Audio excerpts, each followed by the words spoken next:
doctor, tiene que ver con el pánico. Claro, porque se acuerda que habíamos hablado de depresión y bueno, me parece que también merece todos estos temas psíquicos, un poco mentales, ponerlo en el tapete, porque el ser humano es una unidad física, psicológica y social, también un poco espiritual y trascendente tiene todo. Entonces me parece que esto todo es a la vez, ¿no es cierto? Pero me parece importante tratarlo también, doctor, y antes de pánico, entrar, que hablemos, antes de entrar en pánico, ¿no? Hay otras palabras que muchas veces subyacen todos estos temas, ¿no? Que son la ansiedad, la angustia, la neurosis, los miedos. ¿Qué rol juegan todas estas cuestiones? Claro, bueno, antes de entrar eso sí, ansiedad, tanto ansiedad como angustia significan aprensión, temor. Lo que pasa que la ansiedad es más psíquica y en cambio la angustia es más física, da más síntomas físicos. Pero todo está interrelacionado, ¿no es cierto? Y lo importante que en la ansiedad y en la angustia no hay un objeto identificable, al contrario, después de lo que usted me va a preguntar, del miedo, ¿no es cierto?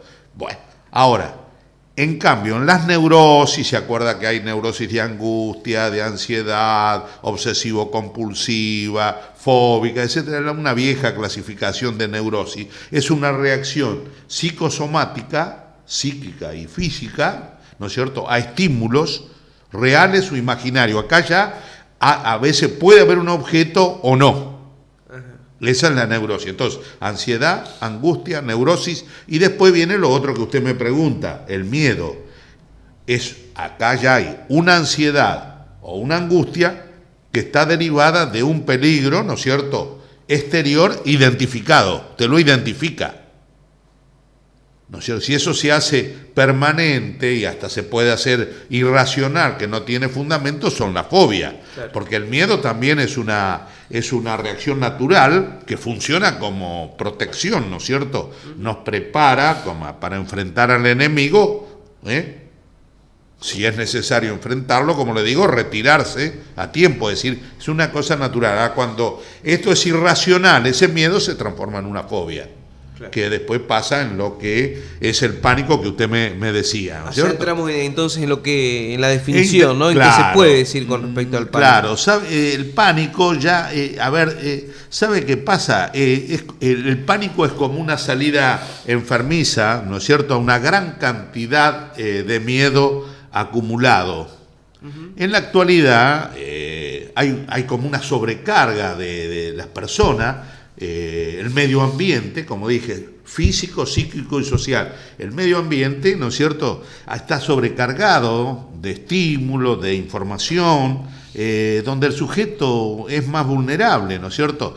No tiene ideales, no tiene proyectos de vida muchas veces, ¿no es cierto? Esa búsqueda del placer sin rumbo. No existen objetivos, siempre hay que ir hacia un lado. Entonces hay en el cerebro hay un núcleo que tiene determinados receptores y que funciona como una central de alarma. En ese individuo muy vulnerable, después vamos a ver alguna otra característica de la personalidad, muy vulnerable, eso funciona al mínimo estímulo. Ajá. Y hace esa descarga de pánico porque hay todo siempre.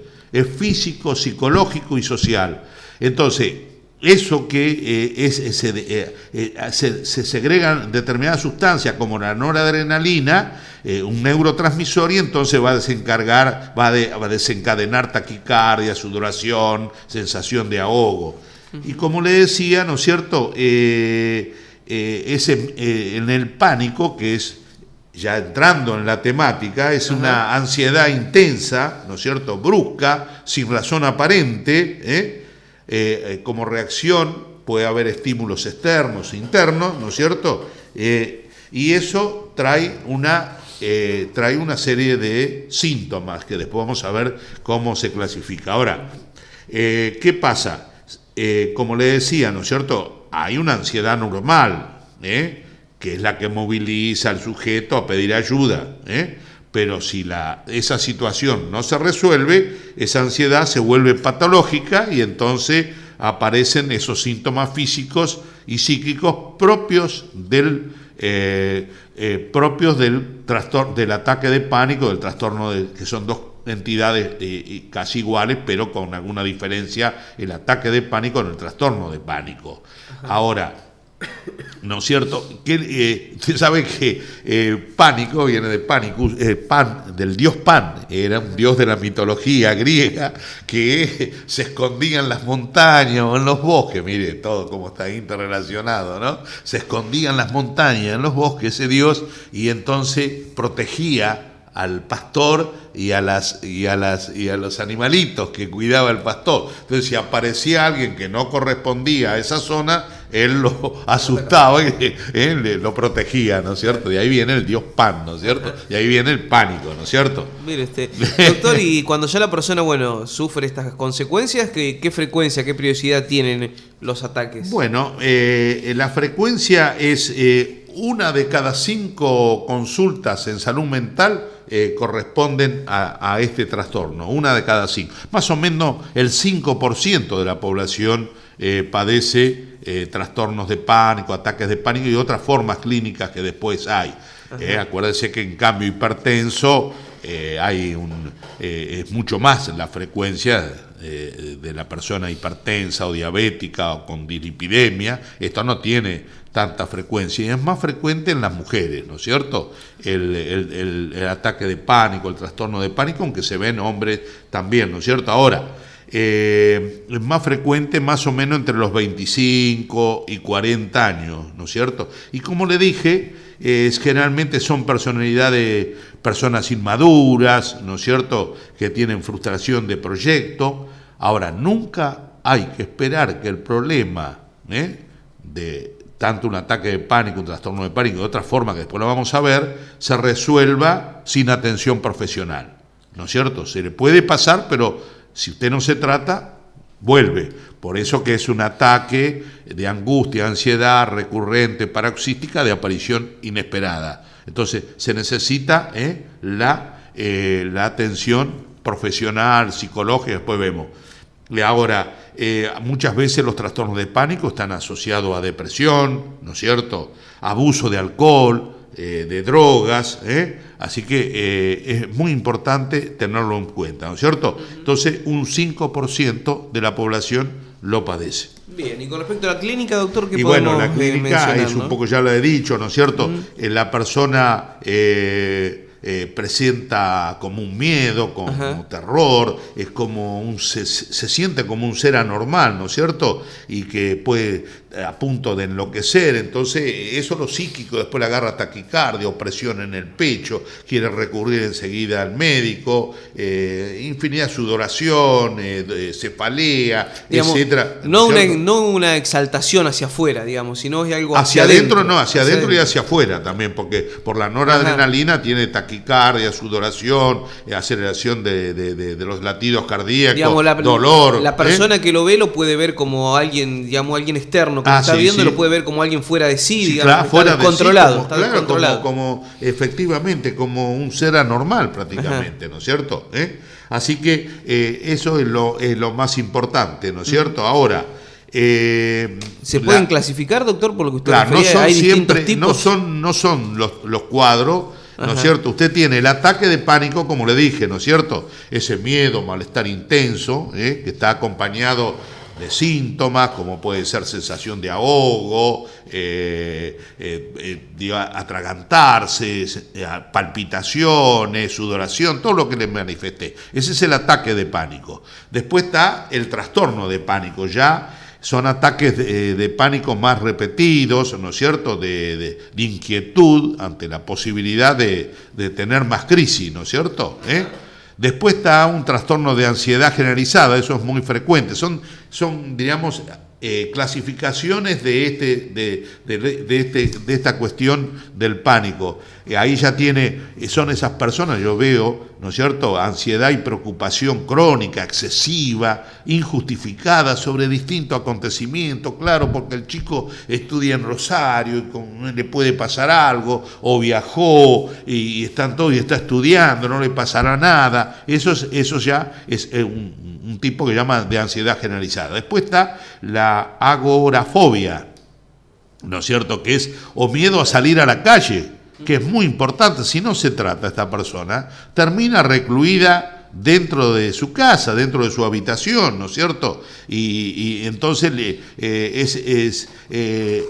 tiene miedo de ir hacia lugares o situaciones que lo amenazan, salvo que utilice alguna otra persona, etcétera, etcétera. Después está la fobia social, esto es muy importante, que no hay que confundirla con timidez, ¿no es cierto? Allá ahí, en ese aspecto, hay que destacar, vio esas personas que estudian y saben, y cuando van a dar un examen, se bloquea, se pone la mente en blanco. Claro. Hay un miedo infundado a ser evaluado y realmente es una cosa que hay que tratarla porque esa persona realmente sabe la materia que tiene, pero se le pone la mente en blanco, ¿no es cierto? Esa es la famosa fobia, una de las formas social. No me quiero extender demasiado en cada hecho porque no hay tiempo, ¿no es cierto? Después está la fobia específica, ¿vio? Ahí ya es un miedo ya hacia ir en un ascensor, ¿no es cierto? O una araña, o a un animalito, o viajar en avión. Claro. Esas son fobias, son miedos irracionales. Las fobias son miedos irracionales, pero a diferencia de la ansiedad y la angustia, que no había un objeto identificable, acá sí, a la araña, o al ascensor, o al avión. Después están los trastornos obsesivo-compulsivos, ¿no es cierto? Ahí ya hay ansiedad que está desencadenada por la presencia de pensamientos, imágenes o impulsos repetitivos. Esas son obsesiones que los llevan a cometer una acción. Siempre cuento yo que es la compulsión. Siempre cuento que en la Peña de la Casona había un guitarrero muy, muy importante que venía de Irala, tocaba maravillosamente bien la guitarra, y bueno, estaba en la mitad de la pieza y se ponía eso y se tenía que levantar, y como el baño es al lado del salón del Ateneo, por decir, se tenía que ir a lavar las manos, ¿me entiendes? Claro. Imagínense todo eso lo que significa, ¿no? Bueno, después están los trastornos de ansiedad, con todo esto, ante un estrés agudo que usted ha tenido, un asalto, y si eso acontece después de un tiempo, que vuelve a experimentar lo mismo con todos esos trastornos, se llama trastorno por estrés postraumático, que es también otra forma de esta problemática del pánico. Después están los trastornos de ansiedad por enfermedades médicas. Usted puede tener lo mismo porque tiene enfermedades respiratorias, cardiovasculares, endocrinas, lo que quiere. Y después está todo este trastorno de ansiedad, de angustia, que está inducido por sustancias, ¿no es cierto? De drogas ilícitas, o alcohol, etcétera, como yo le decía, está muy asociado a todo esto, ¿no? Bien, y con respecto al tratamiento, sí, bueno, cerrando. Esto nunca cede espontáneamente. Es necesaria la atención médica, hay muy buena medicación.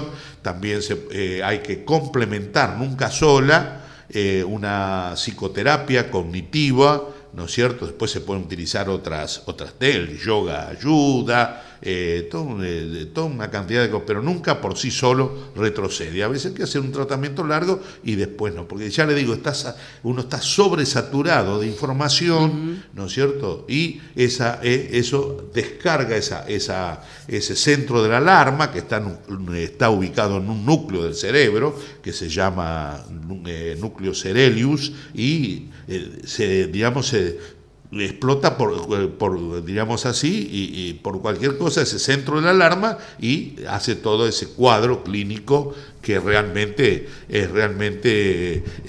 lo teme mucho el paciente y los que lo rodean, ¿no? Claro, y lo obstaculiza para su vida, para todo. Y lógico, ¿no? Si te toma alguna de estas fobias que yo he dicho, pero por suerte tiene tratamiento, siempre y cuando esté la iniciativa y la voluntad que tenga la persona de curarse.